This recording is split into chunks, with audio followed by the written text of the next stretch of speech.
kepada Pak Jenderal Slamet Subianto, mantan Kasal kita. Monggo Pak.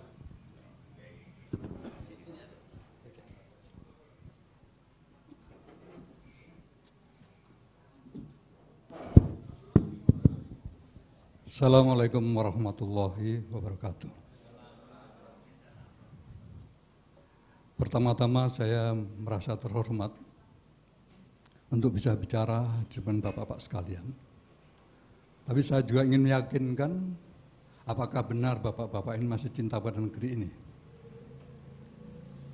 Benar? Ingin menyatukan diri berjuang untuk negeri ini. Mau ikrar untuk negeri ini.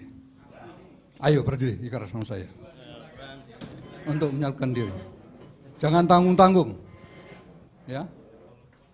Ikuti kata-kata saya. Tangan kanan angkat. Ikut saya. Aku bersumpah demi negeri ini.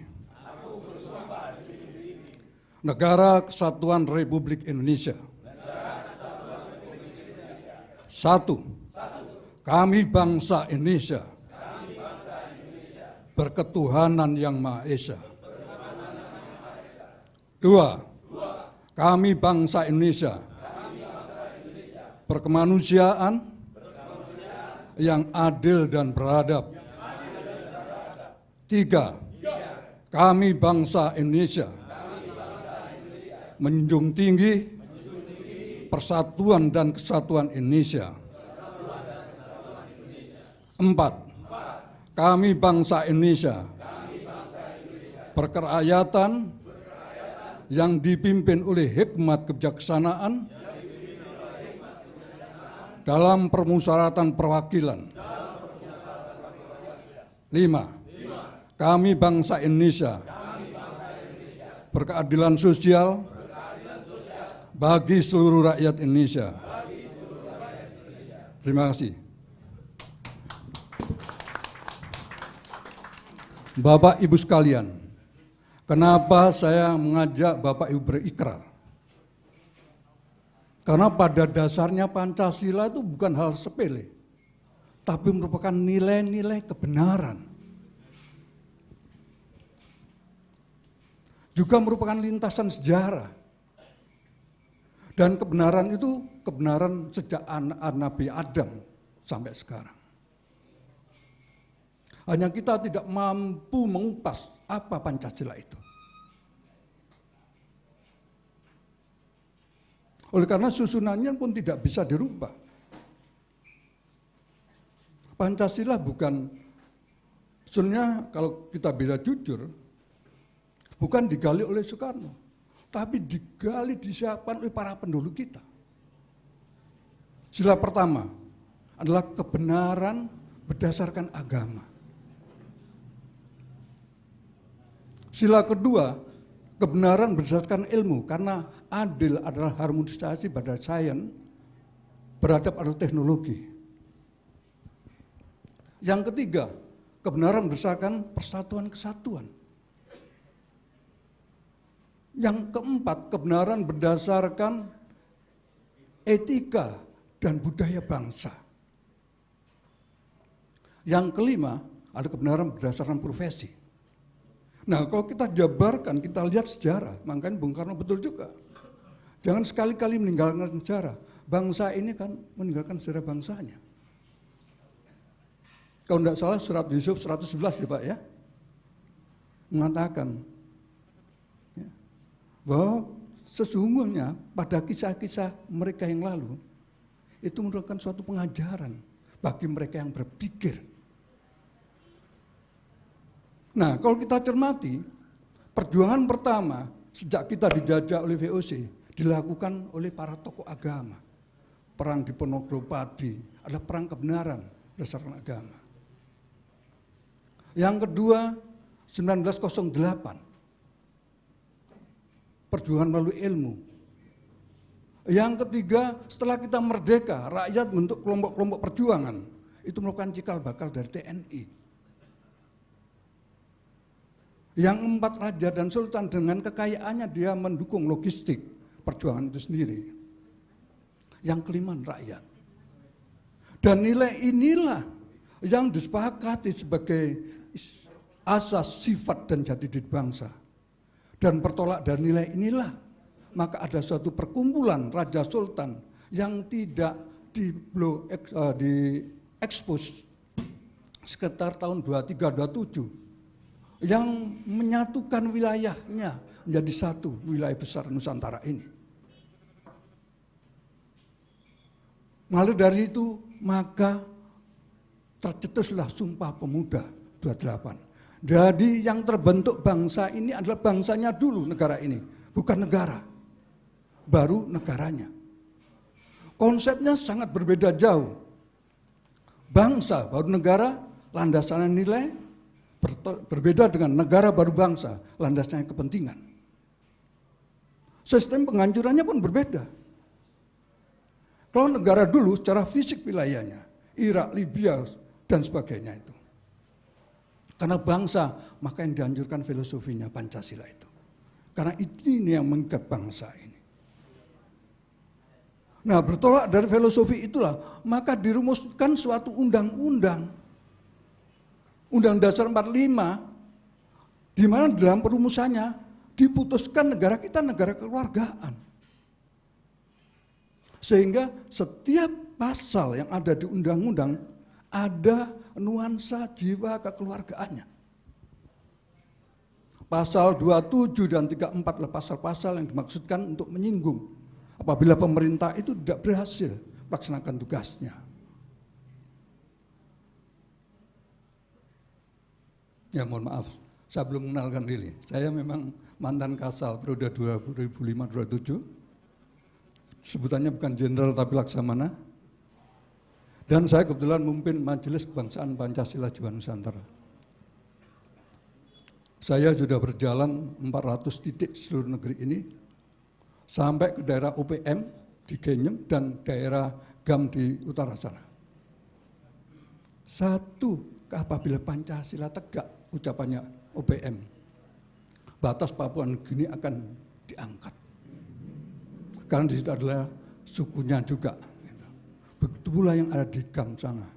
Sebenarnya operasi militer itu DOM itu tidak ada, itu buatan aja. Nah, ceritanya panjang, kalau ada waktu saya ingin juga menjelaskan secara sistematis. Kembali lagi, jadi Undang Dasar 45 itu adalah undang-undang jiwanya kekeluargaan. Dan itu nanti kita sempurnakan. Kita kembali dulu baru sempurna. Nah, saya tuju ucapannya. Karena hak rakyat telah diselewengkan, maka hak itu diminta atau direbut, Pak? Direbut, Pak Jul, harus direbut. Tapi yang kita rebut adalah sistem. Karena yang diurak sistem. Kenapa demikian? Pernah ingat ucapan Eisenhower? Kita boleh kehilangan Vietnam dan Burma, tapi kita tidak boleh kehilangan Indonesia.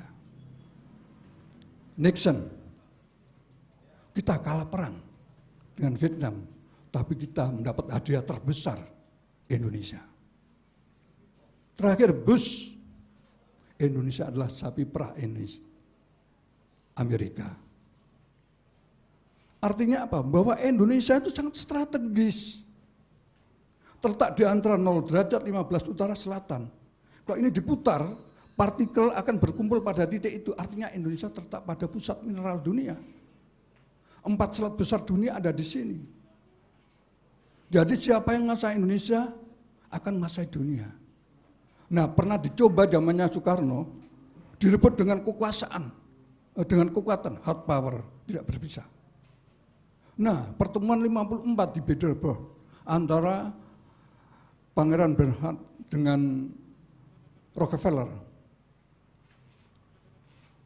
mempelajari kenapa Indonesia nggak bisa dikuasai. Nah, dalam perjanjian itu Belanda ingin mendapatkan wilayah lagi Indonesia, Rockefeller sumber daya. Nah, ternyata sesuai dengan ucapan Lord Macaulay, ya, yang menyatakan saya menjelajahi dunia timur. Kita tidak akan bisa menguasai bangsa timur karena dia adalah orang-orang yang berpegang pada moral dan etika. Hanya satu kalau ingin menguasai, hancurkan moral dan etikanya itu. Nah, Pancasila adalah pemimpin kita, ya, imam kita untuk hidup berbangsa dan negara. Nah, Pancasila juga sistem berbangsa dan bernegara. Saya tanya, apakah negeri ini merdeka oleh partai? Saya tanya serius. Bukan. Yang memerdekakan bangsa ini para pejuang. Hanya maklumat 10 saja. Keluar manifesto politik. Partai, Soekarno bijak saat ini baru bersatu. Dia tidak memutuskan. Hanya tahun 56 pada waktu Sumpah Pemuda. Ngomel Soekarno. Aku berjuang, jangan sangat menyesalkan adanya partai. Dengan partai bangsa terpecah belah. Terjadi. Dan kita itu seperti keledai, terantuk 2 kali. Ya. Nah, Bapak Ibu sekalian, Pancasila adalah sistem berbangsa dan bernegara. Kenapa disebut MPR? Kenapa disebut majelis? Pak Kiai, kenapa ada majelis? Bisa mengertikan kenapa harus majelis? Bukan. Karena di dalam majelis ada rahmatku. Ya. Nah, ada hadis, kalau kamu lihat teman-teman surga berhenti dan minumlah sepuasnya. Ya Rasul, apa teman surga? Majelis. Majelis ada di semua agama. Jadi para tokoh agama tahu bahwa kata-kata majelis itu adalah kata-kata di mana Tuhan ikut campur di dalamnya. Nah, oleh karena itu, Pancasila menganut sistem majelis, bukan sistem partai. Ya. Sehingga yang harus di sana, duduk di sana, itu adalah majelis. Majelis apa? 5 tadi. Majelis Ketuhanan Yang Maha Esa. Intinya tokoh-tokoh agama. Mereka bertanggung jawab bagaimana membina umat. Sekarang Pak Kiai, saya tanya, Bapak berfungsi ya untuk umat? Betul. Tapi Bapak berperan enggak? Tidak berperan. Kenapa? Karena Bapak enggak punya power. Ada tontonan di TV yang seronok bisa menyetop. Enggak bisa. Bapak duduk di MPR diperankan oleh partai. Jadi Bapak merankan perannya partai, bukan peran Bapak sebagai ketua agama. Ya. Yang kedua, majelis ilmuwan. Pada 2011 ada peringatan Disnatalis Gajah Mada. Jadi diundang. Saya tanya, Bapak ilmuwan, apa peran Bapak? Apa yang bisa dihasilkan untuk bangsa ini? Enggak bisa jawab, karena mereka hanya di tembok akademis saja. Yang ketiga, TNI. Enggak bisa berbuat apa-apa. Raja Sultan yang menjaga nilai-nilai dan budaya di wilayah dihancurkan. Kerajaannya ditempati pakai pemerintahan. Kemudian ya banyak cara. Ya. Nah, ini sistem penghancuran. 3 hal yang dihancurkan. Apabila 3 hal ini dikuasai, maka negara tidak punya kedaulatan. Pertama, ya, sistem moneter. Yang kedua adalah TNI lemah. Yang keempat, undang-undang. Jadi ini 3 sudah terlaksana semua, sehingga kita tidak bisa berdaulat sama sekali. Nah, oleh karena itu, yang dirusak adalah sistem. Sistem. Jadi yang harus kita perbaiki sistem, dan untuk perbaikan itu tidak bisa kita minta, enggak, rebut. Ya. Nah, oleh karena itu, kita sudah berikrar demi negeri ini. Ya. La uqsimu bihadzal balad. Ya. Jangan tanggung-tanggung. Karena kita mati jihad menegakkan kebenaran. Ya. Tugas orang yang beriman adalah menegakkan kebenaran. Betul, Bu? Nah, itu. Tapi untuk menegakkan kebenaran itu kita diuji kesabaran. Nah, sekarang ini waktunya sudah dekat. Ya. Kalau mau baca tulisan saya ada di Patga, Patriot Garuda, Pancasila dan sebagainya. Jadi Pancasila sistem berbangsa dan negara. Jadi yang duduk di situ adalah Majelis Ketuhanan, Majelis Ilmuwan, Majelis Persatuan Pertahanan, Majelis Raja Sultan, dan Majelis Profesional. Ini. Karena majelis, maka presiden ke depan dipilih oleh mereka. Majelis-majelis ini akan duduk dengan pakaian kebesaran. Ada 10 wakil presiden, bukan Pak, calon presiden datang, mereka hanya dengarkan saja mana yang pantas. Nah setelah demikian baru mereka bermusyawarah. Tahu beda musyawarah dengan demokrasi? Tahu? Apa?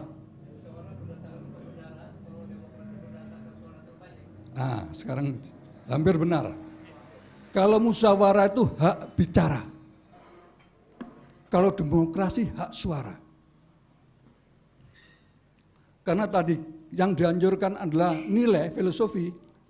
Ingat, kasih sayang itu sifatnya siapa? Jadi orang bermusyawarah mesti ada rasa kasih sayang, benar? Dan itu diberikan pada manusia. Semuanya makhluk, termasuk manusia. Sehingga manusia ada sifat tolong-menolong. Benar? Dalam persoalan besar akan bergotong royong. Ilmu akan bangkit. Musyawarah itu melahirkan pemimpin. Yang dianjurkan kasih sayang ini dengan persaingan. Persaingan sifatnya siapa? Melahirkan sifat individualis. Dari individualis melahirkan kepentingan kelompok. Ilmu tidak akan bangkit, yang ada adalah plagiat. Inilah konsep demokrasi. Demokrasi bukan melahirkan pemimpin, tapi penguasa. Untuk menjadi penguasa perlu uang, selama berkuasa perlu uang, setelah turun perlu uang. Kalau pemimpin tidak. Orang sholat royoan enggak? Enggak. Kalau pemimpin berdasarkan wahyu ilahi, kasih sayang, kalau penguasa berdasarkan pemikiran orang yang mengambil konsep waktu iblis sujud pada Adam enggak mau. Jadi penganut demokrasi dia penganut iblis sebenarnya. Ya. Coba lihat contoh, selama kita melakukan demokrasi, yang ada iri, dengki, hasut. Itulah, ya. Nah, ayo rame-rame, lepaskan baju-baju kepentingan, ganti baju-baju kewajiban untuk menegakkan negeri ini. Ya. Saya yakin Pancasila berdaulat bangsa pasti selamat. Dan sebenarnya inilah konsep dunia, bukan konsep kita.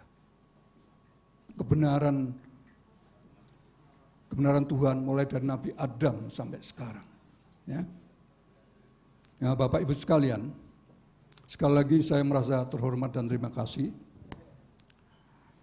Mungkin waktunya sangat terbatas dan memberikan kesempatan pada yang lain. Yang jelas kita harus kembali pada Pancasila sebagai dasar negara kita, dan kita gunakan Undang Dasar 45, nanti kita sempurnakan. Di antaranya pasal 33 kita tambahkan bumi, air, dan udara. Milik bangsa, bukan milik negara. Dikelola oleh negara untuk kepentingan bangsa. Sehingga negara tidak seenaknya saja. Ya, tidak bisa.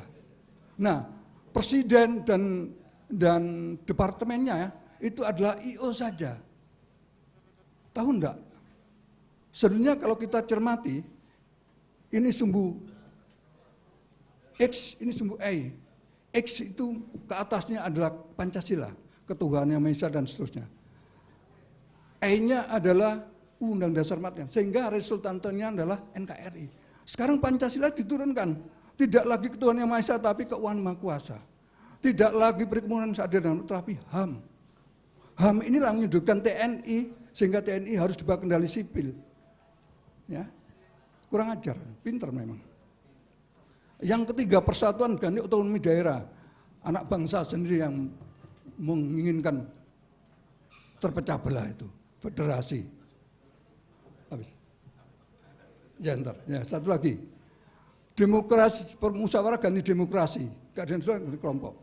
Nah, undang-undang ini yang menjaga TNI itu dihancurkan dengan 385 juta dolar amandemen.